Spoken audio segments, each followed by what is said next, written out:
はい、石川正義です。今回はチョコムースを作っていこうかなと思います。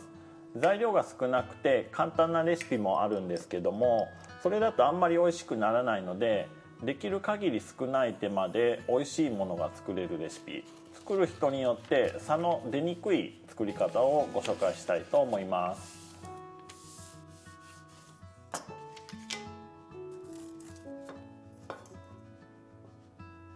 では作っていきますね。今回は底生地にジェノワーズショコラ、ココア風味のスポンジを使っていきます。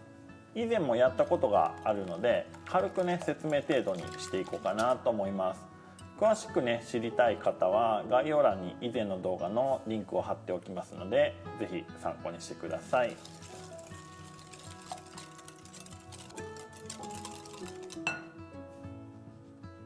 卵に砂糖を加えたものを湯煎で40度以上まで温めてから泡立てますね。泡立てるのは8の字が書けるぐらいまででいいんですけども、ココアを後で加えるので粉を合わせる時に気泡が潰れやすいんですよね。なので混ぜるのが苦手な方は少しねしっかりめに泡立ててもらっても大丈夫です。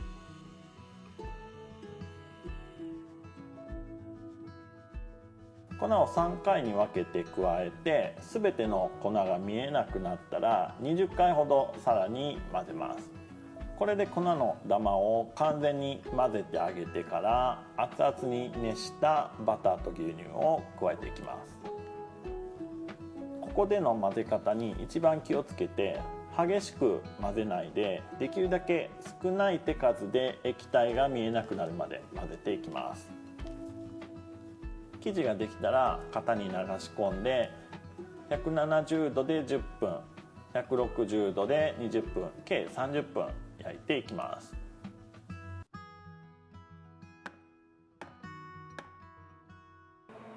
焼いている途中にオーブンの温度を変えるときはシンプルに温度を変えるだけです。生地を取り出して改めて予熱をしたりとかはねしないです。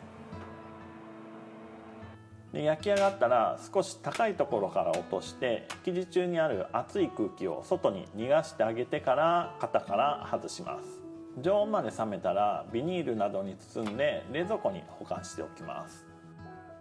では本体のチョコムースを作っていこうと思います。各材料を計量できたら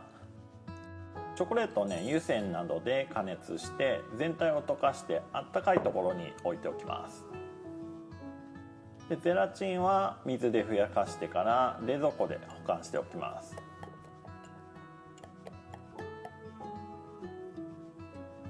今回は卵黄でカスタードソースを炊いてチョコレートと合わせていきますので、カスタードソースを炊いていきます。卵黄をほぐしてから砂糖を混ぜて生クリームを加えて混ぜていきます。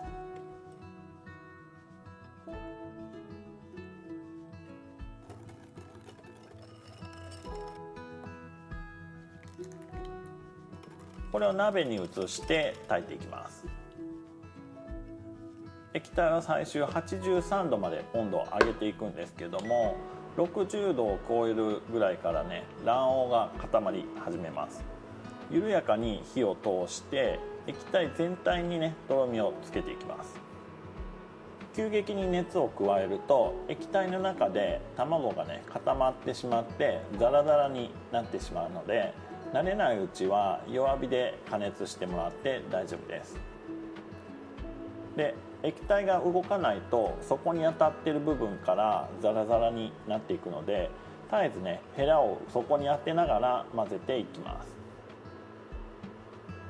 60度を過ぎると少しずつとろみがついてきますので、たまにねヘラを確認して塊がついていないかザラザラがついていないかっていうのを確認していきます。でヘラに塊ザラザラがつき始めたらそれ以上すると全体がザラザラになってしまうので、火を止めてゼラチンを加えて溶かしていきます。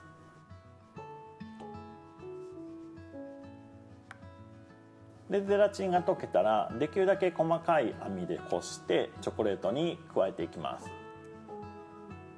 もちろんねチョコレートが固まったり冷えていたら少し温め直してから加える、これは大事ですね。で鍋の中に液体を置いていると余熱でもねどんどん卵に火が入っていきますので、このこすまでの作業、鍋から出すまでの作業はねできるだけ素早くした方がいいです。炊いた時にできた塊だったり卵の固形物だったりをこして取り除いてあげることで口当たりがね滑らかになってきます。ではこせたらソースとチョコを混ぜていきます。ボウルの中央だけを混ぜていくとチョコの油分とソースの水分がきれいな乳化状態で混ざっていきます。無理に全体を混ぜないことが乳化をしていく時のポイントです。中央だけ混ぜてほぼほぼ混ざったら乳化のベースができたので全体を混ぜてあげます。ちゃんと乳化ができているときめの細かいいいツヤになりますね。こんな感じで。ここに香り付けのカルバドスを加えます。チョコレートで濃厚なだけなケーキだと一口二口食べても無理とかね、少ししか食べれない感じになってしまうので、今回はカルバドス、リンゴのブランデーなんですけども、それを加えることで爽やかさを加えてます。それでワンカット食べきれるような形にしています。もちろんブランデーだったりラム酒、キル酒などね、違うお酒でお好みの香りを加えてもらってもいいかなと思います。では生クリームを泡立てていきますね。クリームはとろみがついてきてふわっとしてるんだけど柔らかい状態まで泡立てます。ムースに合わせるクリームは柔らかめに泡立てるのが基本になるんですけども、泡立てすぎるとムースを混ぜている途中でクリームがね分離してきたりすることもあるので気をつけます。ではムースを合わせていきますね。生クリームはもちろん冷蔵庫の冷たい温度なんですけども、チョコレートの方は33度から35度、この間の温度帯に合わせていきます。で生クリームは泡立ててから時間が経つと水分が下に溜まっていたりするので、それをね均一にしておきます。チョコと生クリームの調整ができたらチョコをすべてクリームの方に加えていきます。チョコレートがいっぱいあるところ、生クリームがいっぱいあるところに向かってヘラを通していきます。で激しくは混ぜないようにしますね。でヘラで混ぜにくかったらホイッパーで混ぜてもらっても構いません。ゆっくりでいいので全体が混ざるように混ぜていきます。ほぼ混ざったらヘラについているムースを一度取ってボウルの底に混ざり残しがないか確認をしながら大きく全体を混ぜてムースの完成です。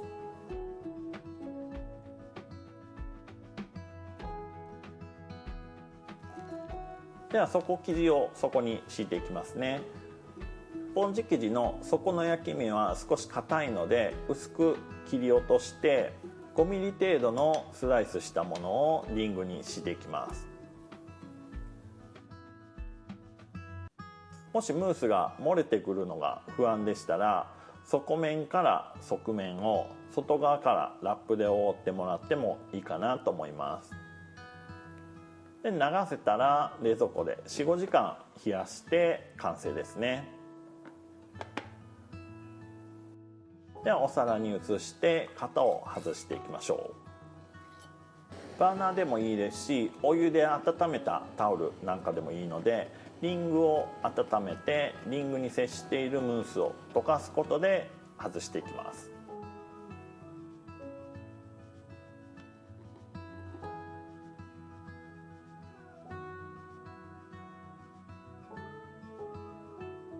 はい、ではいただきます。おお、この柔らかさすごいね。これはね液体ですね。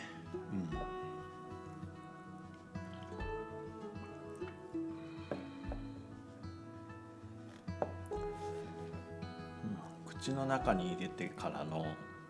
なくなるスピードはやばいですね。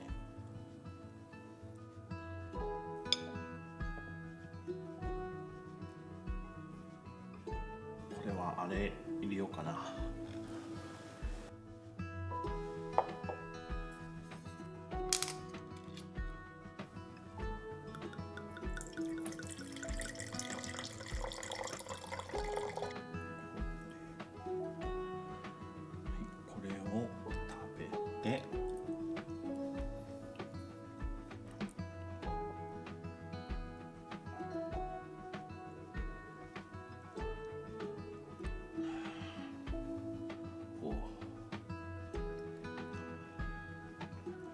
すごいね、チョコレートの香りが開ける感じですね。ワインの華やかさと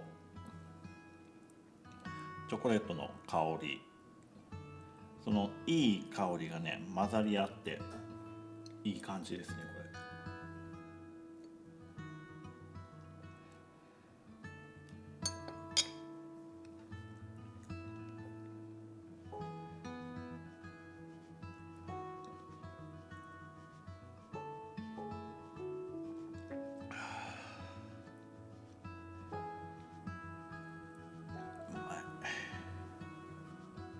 今回はねチョコレートケーキを作ってきましたけども、なかなかパティシエってねチョコレートケーキ、チョコレートムース単体で食べることって